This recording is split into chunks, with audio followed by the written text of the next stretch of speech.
back to the channel. On today's video, I'm going to show you how to make $1,200 a year with a Canadian dividend portfolio. Usually when you think of Canadian dividends, you think of a couple main sectors. You think of the banks, utilities, oil and gas, and maybe telecom. Well, as you can see here, we're going to do all of those sectors, but we're also going to include technology, transportation, insurance, and midstream. This is going to allow us to have a more diversified and better equipped portfolio to handle the ups and downs of markets. In order to receive this $1,200 a year, you're going to need to invest $30,400 and you're going to have an average yield of 3.99%. Now, this is going to be a sample portfolio. Whatever I show you here, you guys can alter it and change how much money you're putting in each stock. With this, we're going to just do $1,600 flat across the board invested in each stock. Okay, that's how we're getting our numbers today. But if you want a higher yield, you can put more into CIBC, for example, and less into Royal Bank because CIBC has a higher yield than Royal, obviously. All right, so what we're going to do is go over each of the holdings. So in the banking sector, we're going to have Royal Bank, TD, CIBC, and the Bank of Nova Scotia. These are the best in breed in my opinion, and they offer great yields. Now, the utility sector, we have Algonquin, Emera, and Fortis. Algonquin gives you a little bit of exposure into the green energy, which is great for the future. The other two are dabbling in it right now, but they're not at the same level. Over in the telecom sector, we have Bell and TELUS. Bell has that juicy dividend. Right now, it's 5.75%. This is one of the higher ones in the portfolio.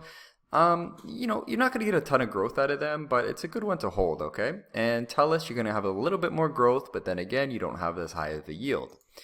Okay, now in the oil and gas industry, so some people have ethical concerns about investing into the oil and gas industry. I understand that. I'm okay with it, so I'm going to put them in the portfolio here. Suncor is a great company, and so is Canadian Natural Resources. Some of you might know Suncor also owns Petro-Canada, so when you go fill up your car, you are paying Suncor, which is turning around and paying you some of that profits. They've cut the dividend recently in the downturn. It's only at 2.89%, which isn't very high, but they're making a ton of money right now with the price of oil per barrel, so that will be going back up to what it used to be. I wouldn't worry about it too much. It just won't happen overnight. Now, if we look at the midstream sector, we're going to be investing in Enbridge and Pembina. Now, these are the big dividend payers, okay? Enbridge is just, 6.94% right now, and this is after the stock has had a pretty big run-up. So this is a great dividend payer. It is safe. It's one of my favorite companies for the long term. Some people disagree with me on that, but I'm okay with it. I love them. They're even investing in green energy right now. Pembina, not as good as Enbridge, a smaller player. Their name's in the news a lot right now because they're trying to purchase Inter Pipeline. They're having that battle with Brookfield. They're not a bad company. It's a good hold, a good yield, and it's relatively safe. Now, here's the technology sector. The Canadian technology sector is not very popular. People don't know too much about these companies. I won't dive into them. I'll probably do a video on them another time, but Enghouse and Sylogist, please forgive my pronunciation there, guys. Now, these two companies are really unique because they don't have any debt. They're tech companies with no debt. They are pretty unique in that aspect. Now, the yield on Enghouse is only 1%. It's not great, but they have a lot of free cash flow. And here's the thing. They either do acquisitions or they focus on the dividend. Acquisitions are going to be better in the long run, and that's kind of what this company is focused on. Sylogist, they just did a major acquisition. They just bought their competitor. Their CEO actually came out and said they're going to focus on acquisitions as well, but you see here 3.66% is a pretty generous yield anyways, so that's good enough for me, especially from a tech company. That's a huge yield, guys. Now, in the transportation, logistics sector, we have TFI and CNR Rail. CNR Rail, you've heard of, it's a railroad. They're also been in the news lately. They're trying to bid for the Kansas Railway. That's a popular one. I won't go over it. But TFI, they do transportation and logistics, and it's not very well known. They've had a huge run up this year. I don't know if I'd buy it at this price, but it's an interesting one. I'd pick it up on a dip.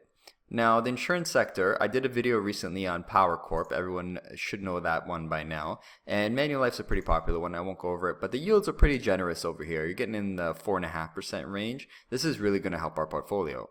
I just made a little diagram here so you guys can take a look at the income per sector, okay? So now the banks are 20%. This is the safest part because the banks have never cut their dividend. This is what you want here. You want it to be the biggest chunk of your dividend pie if you like dividend portfolios. Utilities, people always need that. So 16%, that's pretty safe. Don't expect utilities to jump up in value. That's not what they do, but they're steady eddies, okay? Same thing with telecoms. They're not jumping up anywhere. They're not flying to the moon like AMC or BlackBerry, but they're safe. They're steady. They're going to have a little bit of growth. The oil and gas at 9% of your income. They're going to have big years. They're going to have not so big years, but I think they're going to be with us for the foreseeable future. So I think that is an acceptable amount to own of them. Now, the midstreams I love. These are just fantastic. 17% of your pie here. They have long-term contracts. So I don't need to assure you guys of the dividend being safe, because when they sign these 10-year contracts with the oil companies, they get paid no matter what. The price of oil, if it goes down to a low price per barrel, it doesn't matter. Enbridge is getting paid. Pembina is getting paid. They have a contract. Now, the tech sector, only 6%. Like I said, they don't have the biggest dividend yields. This is kind of to be expected. The same thing with transportation and logistics. Now, these are your growth sectors right here. The tech and the transportation, these things should be going up. So in the future, they might represent a little bit more because they have more room for growth. Now, the insurance is another steady eddy, kind of like the banks. Manulife has cut their dividend in the 2008 financial crisis. So, I mean, I'd watch out for them, but their quarterly reports are pretty good. I think I'll be doing a video on them shortly. I really like the direction the company's heading in Asia. Their investments over there are starting to pay off. I hope you've enjoyed this video, guys. I've showed you how to invest $1,600 in each of these companies, a total of $30,000 to get $1,200 a year. Now, divided by 12 for each month of the year, getting the $100 as we previously stated. This is not going to change your life, but you know what it's going to do? It's going to pay for a couple tanks of gas. It's going to pay for a movie out, and this is just today. You need to look at tomorrow's value. So this $1,200 a year now, in 20 years, it'd probably be double that. Okay, guys? So this is a good introduction into a sample portfolio of Canadian equities. If you guys like this video, I'll do one with American companies. They are a lot more well diversified, so there's a lot more to choose from. I hope you'd enjoy this video. Like, subscribe. All the best, guys.